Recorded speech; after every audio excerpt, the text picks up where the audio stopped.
In this video, I'm going to talk about 5 things that you need to do that I also do before you go to a mini crawler competition. So sit back, relax, and enjoy. This is Casey's Cozy Garage. We just go straight up. Oh no! Oh yeah, Josh. Oh! Whoa! Let's just get back up there. Oh! Oh God! Oh! Oh, you went to the floor. You literally found the floor. We're in it, boys. So let me start with a little story. I have a friend that breaks down every time he runs a competitive run. And I mean every time. This guy has like 10 trucks and he uses 9 of them on 9 courses because he breaks down every time without fail. Like you could bet on it like a commodity at this point. Yeah, I want to buy a Wall Street bets, you know, however that works on my friend breaking down. I've come up with 5 things to do that will increase your reliability on the trail so that you can spend more time enjoying this mini crawling hobby with all of your friends and stuff. I've been competing a lot in the last few years and I want you to feel free to learn from my friends' mistakes. So without further ado, let's do the first one. Number 1 is to clean your trucks. Now this one may sound a little stupid, as some may say, trivial. Why would you waste time doing that? Especially if they're gonna just get dirty again. And I counter you, why would you wash your clothes if they're just gonna get dirty and stanky again? See, same argument right there. When you clean your truck, you take pride in this dumb thing that you've spent money on and your wife is like, why do we need more of these? But when you take pride in it, you start to live it a little bit more. You start to understand what the truck needs. You start becoming one with the truck. And then when you show up to competition with a clean, ready to run truck, people actually do notice. Like, it's not an entire waste of time.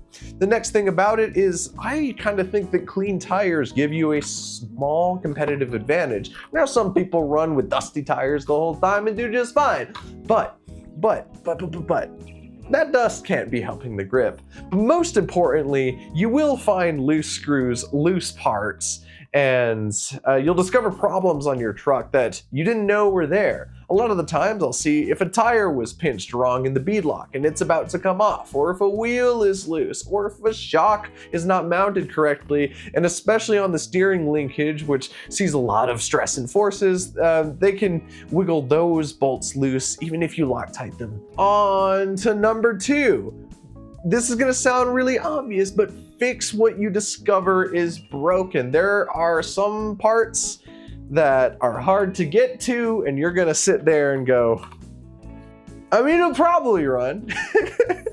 But with that attitude, many things will start falling out of spec and then they may all start to break. Now a fresh build or a fresh RTR may be pretty reliable in the beginning, but as your truck begins to age a little bit, stuff might be breaking on it. So fix what you discover is broken, preferably right away, if you want to stay reliable on the trails. It's always more comfortable, it's always easier to fix stuff in your own air-conditioned home or garage or wherever you're most comfortable, and it's always stressful to fix something under the time crunch of a competition day, whether you're at an indoor course or an outdoor course. Some things to look for: are your wheels tight? Do you have binding in the drivetrain? Are your transmission gears and axles good? Are they stripped? And is all of the hardware nice and tight on your steering linkage? Is some common issues amongst the mini crawlers. Number 3. This one's gonna sound a little obvious, but charge your batteries. Oh my goodness, I cannot tell you how many times I have walked up to a competition run and the judge goes, all right, on your move, the time is starting, and the truck just doesn't move. I've plugged it in, it may beep, right? But the battery's low, or the battery's, oh boy, just charge your batteries. Make sure you charge your batteries before you get there if you can. You know, charge it in kind of a fireproof sleeve if you can. Sometimes I don't do that and I know it's dangerous, so don't judge me, but I can only give you good advice. do as I say, not as I do. Charge your batteries, bring multiple batteries if you can. I know some people that bring portable like power banks to charge their small batteries like on site. That's fine, but it's not as fast as just sticking another battery in your truck. Watch, let me demonstrate. We'll take old battery out and we'll put new battery in and truck is good. Radio batteries tend to last a long time, so it's kind of easy to forget what you need to keep track of. But I would say, change your AA's once in a while. If it's been a while, if you can't remember, just slap some new AA's in there. If you're fancy, like me and some of my friends, make sure to charge your Lifey batteries inside of your radios before you go out and compete, because I cannot tell you how many times I've just gone up and stuff doesn't work. So charge your batteries, save yourself the embarrassment.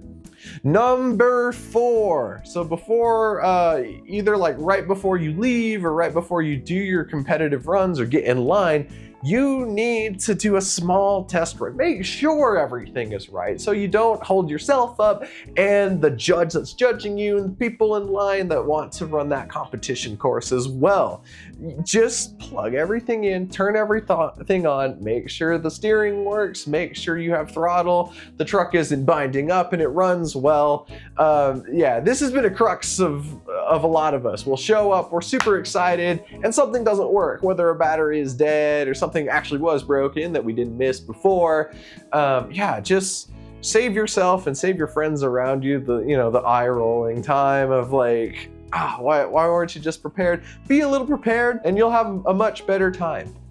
Number 5, this one is way more important than you would think. I know you don't want to hear this from me. You want to be entertained. I'm entertaining, I think. You should eat and you should hydrate before you go to a competition. Whether it's a granola bar and a bottle of water, that will get you very far into the day. There have been some times where I'm just so excited to go to the competition, and on the weekend competitions, I just wake up and get there, and I'm freaking starving by 11, and I'm a little hangry, and I want to bite my friend's head off because he looked at me wrong because I'm a little hungry. Everyone does better when they're not super hungry or super thirsty, right? Drink some water, eat something before you go, and you'll probably make less enemies out there. And at the end of the day, it is a hobby, so try not to piss anyone off. That was 5 things. I will give you one more bonus things, or maybe a couple more bonus things, all right? So I want to give you a list of parts to check if they haven't broken in a while. A new build is pretty fresh, but stuff starts to kind of wear out or fatigue over time. And one of the things is the 3 bolts. The 3 bolts that dictate the steering linkage, or the 4. So there's one here, and then 2 here on most mini crawlers. On the SCX24, they're really small bolts. Some of the other mini crawlers have larger bolts, but these tend to fatigue over time. And what will happen is you have this little bolt right here, and it can take constant abuse, overstress, or maybe you crash the truck and roll it off of a rock or something. That puts stress on that bolt, and over time that bolt can become brittle and crack.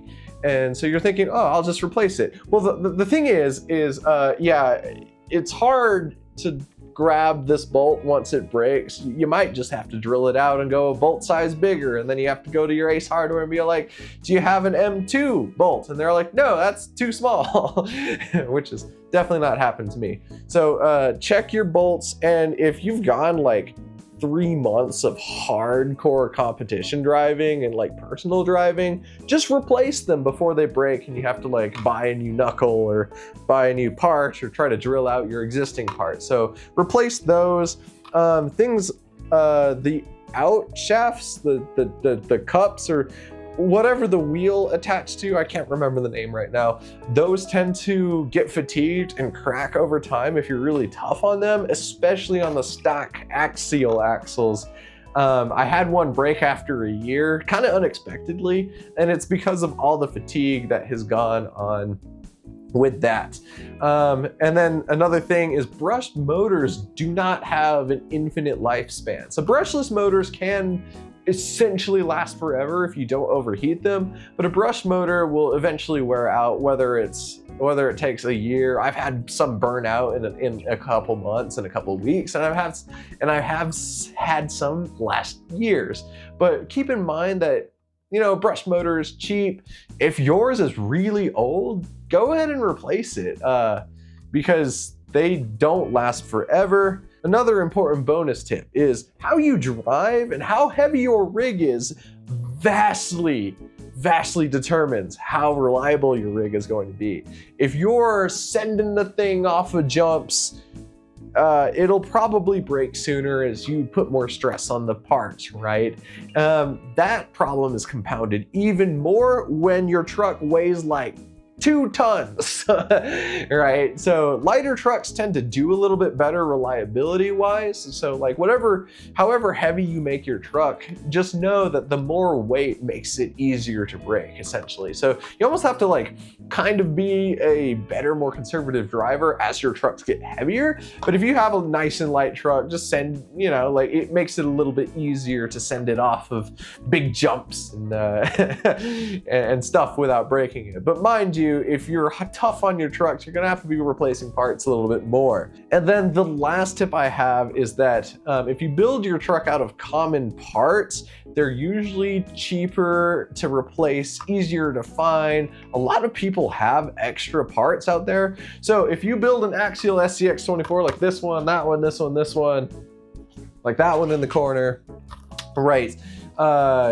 Chances are you'll be able to find replacement parts really easy if you use kind of like as many stock parts as you can. The downside to stock parts is they're usually a lot weaker. Of course, we want to upgrade to the newest and sexiest thing, but this truck right here has as many common parts as I could fit on it. So like if I shear a dog bone in the front axle, which many of you probably have if you own SCX24s, you could probably get one really easily from a friend or something. Like everyone has extra ones and a parts bin and a junkyard parts bin. So I would say, you know, weigh up how hard you drive and how tough you want your parts, because you know, the Mofo X15 axle right here is pretty great. It's a lot stronger than the stock axle, but if this bad boy were to break, I would be out like a week in shipping and processing time, like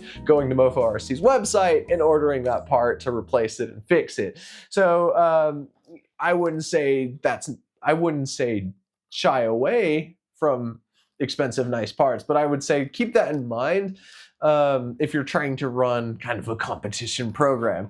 So that's all the advice I have from someone that takes this hobby way too seriously. If you learned something here, or if you just enjoyed hanging out with me, remember to give it a like and subscribe. The channel is doing better than I could ever have imagined. I'm thankful to the audience for that. So I've been Casey from Casey's Cozy Garage. Have a good one. Take care of yourselves, and I hope that you have a good day.